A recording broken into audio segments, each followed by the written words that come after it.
memasuki hantu-hantu ini, aku dapat merasakan kesunyian yang benar-benar sunyi. Aku dapat menutup telingaku dari pekik mengerikan, raung dari rasa lapar, derita yang tak habis-habis.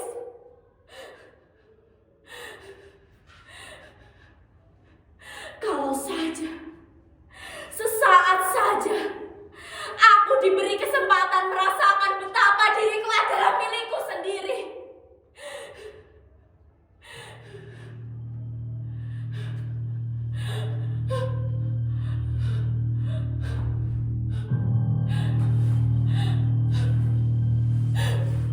Suara-suara itu, dia datang lagi. Seperti derap kaki 1000 serigala menggetar bumi. Pergi, pergi, pergi.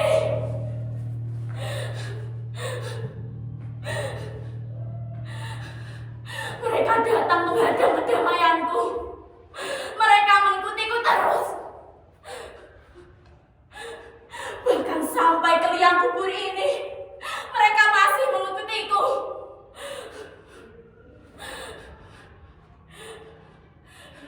Kalau betul maut adalah tempat menemu kedamaian, kenapa aku masih seperti ini? Pedih dari luka lamaku, amarah dan kecewa masih seperti kobaran api membakar diriku. Kenapa?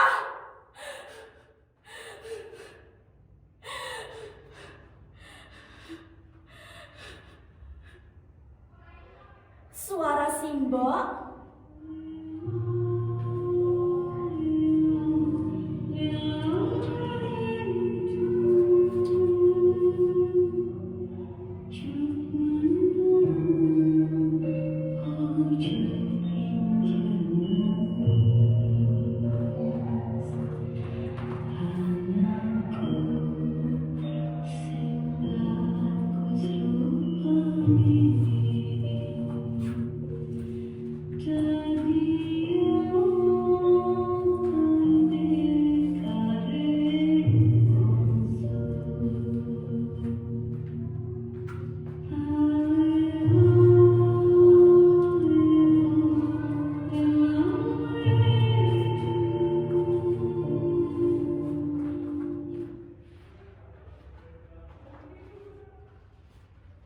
Dengan berbagai cara, Simbok Sumirah, mbokku, selalu mengajarkanku tentang kehidupan. Simbokku itu selalu mengatakan,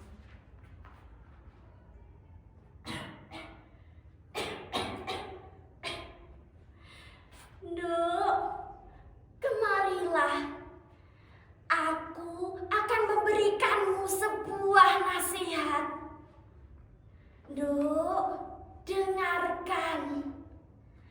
Kalau kau besar nanti, jadilah orang yang sabar, orang yang pasrah, yang diam, eling, tidak melawan, tidak diperintah, dan juga tidak memerintah. Apa yang harus aku katakan?" Sulit memang membayangkan bagaimana dulu kemiskinan melilit keluargaku. Bagaimana setiap pagi dan sore hari aku harus berkeliling menjajakan kue-kue bikinan Simbok demi 100-200 perak. Aku nyaris tak pernah bermain dengan anak-anak sebayaku. Tapi aku ikhlas. Karena dengan uang itu, aku bisa menyewa sebuah buku dan berupaya meningkatkan pendidikanku yang pas-pasan. Berlebihankah itu? Memiliki cita-cita, memiliki harapan-harapan, berlebihankah itu? Atau barangkali kalian, ya, barangkali kalian menganggapku melakukan hal yang sinting dan gila. Tapi 4 tahun kematianku ini hanya sia-sia. Dan sekarang Sekarang mereka kembali mungkin-mungkin kematianku. Kematian Marsinah murni kriminal. Kematian Marsinah tidak ada hubungannya dengan pemogokan buruh. Kematian Marsinah berlatar belakang balas dendam. Dan hari ini sebuah buku ditulis atas kematianku. Gila, apa yang sebenarnya mereka inginkan dariku? Mereka menggali tulangku. Dua kali mereka membongkar kuburanku hanya untuk sia-sia.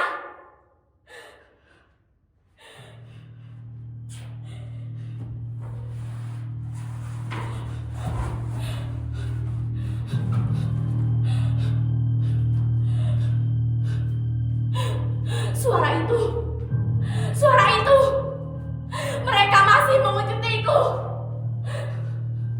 Kemarilah brengsek, aku tidak takut dan aku tidak akan berhenti. Aku akan berdiri di tengah peluncuran buku itu dan aku akan menghadapi mereka semua di sana. Ya, mereka orang-orang yang dulu bernafsu menghabisi hidupku. Aku akan berbaur dengan mereka. Lalu aku akan menikmati bagaimana mereka satu demi satu berpaling dari tatapanku. Atau menundukkan kepala, atau lari lintang bukan dikejar dosanya sendiri.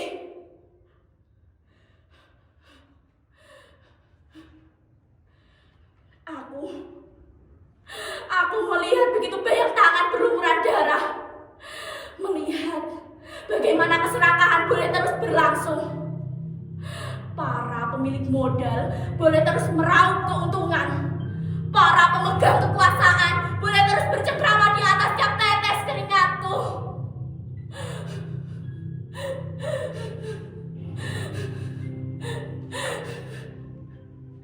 Tapi seorang buruh kecil sepertiku yang berani membuka mulutnya hanya untuk sebuah kenaikan upah, nyawanya akan terhembus.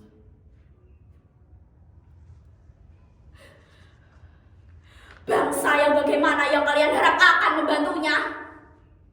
Aku disiksa di sana, diperkosa di sana, dibunuh dengan keji. Begitu mereka telah mematikanku. Begitu mereka telah merenggut seluruh hidupku. Bangsa yang bagaimana yang kalian harap aku menyebutnya? Ini menyakitkan. Persetan dengan buku yang diterbitkan itu. Persetan dengan calon-calon korban yang mungkin sekarang ini berdiri di tepi liang lahat untuk menjadi korban-korban selanjutnya.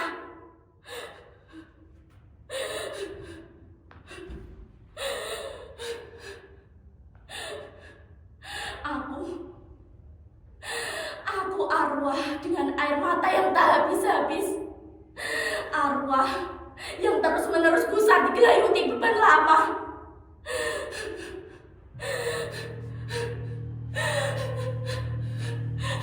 Semuanya tolong sampaikan kepada Marsinah. Tolong sampaikan kepada mereka, Marsinah tidak akan datang.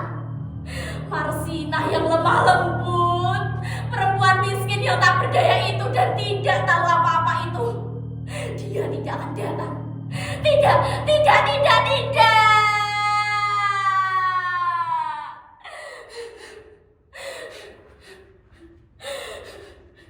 Tidak. Dia akan datang. Dia akan menunggu hingga peradilan agung tiba. Dan dia akan berdiri di sana sebagai saksi. Demi Tuhan, aku ingin sekali bertanya kepada kalian. Apa yang sebenarnya kalian pikir? Aku tidak pernah bercita-cita menjadi seorang pahlawan. Aku hanya berdiri di sana untuk memperjuangkan sesuap nasi agar tidak terlalu lapar. Dan aku menyaksikan kawan-kawanku di PHK di bawah ancaman moncong senjata.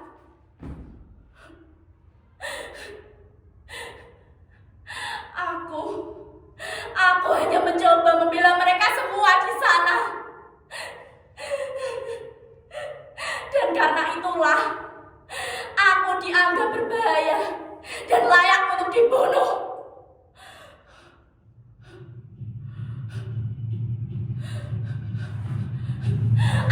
betul ketika rasa itu menyergapku. Ketika tangan-tangan kasar tiba-tiba mengepungku dari belakang, menutup mataku dengan kain dan membenturkan kepalaku ke tembok.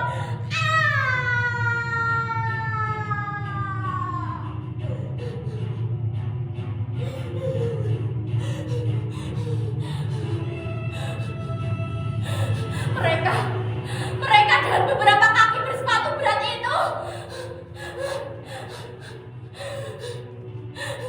mereka menendang tubuhku. Pergi. Tubuhku diangkat, lalu dibanting, diangkat lagi, dibanting lagi. Pergi.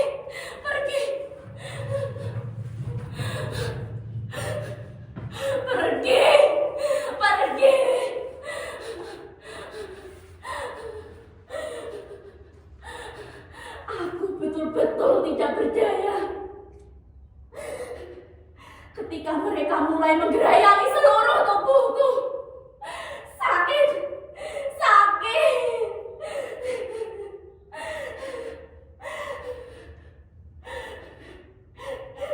Dan sebuah benda tajam dan keras diucapkan menembus tulang kemaluanku.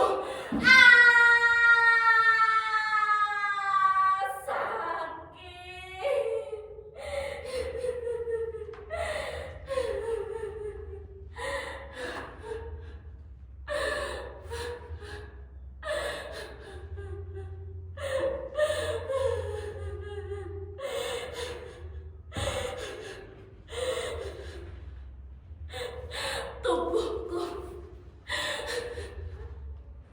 darahku, aku merasakan kebiadaban yang begitu kejam. Kebiadaban yang tidak boleh dirasakan siapapun, tidak untuk satu orang pun.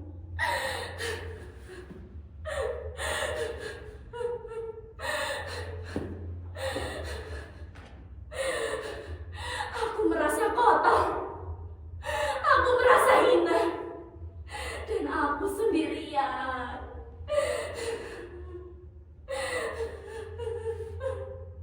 Marsinah betul-betul sendirian.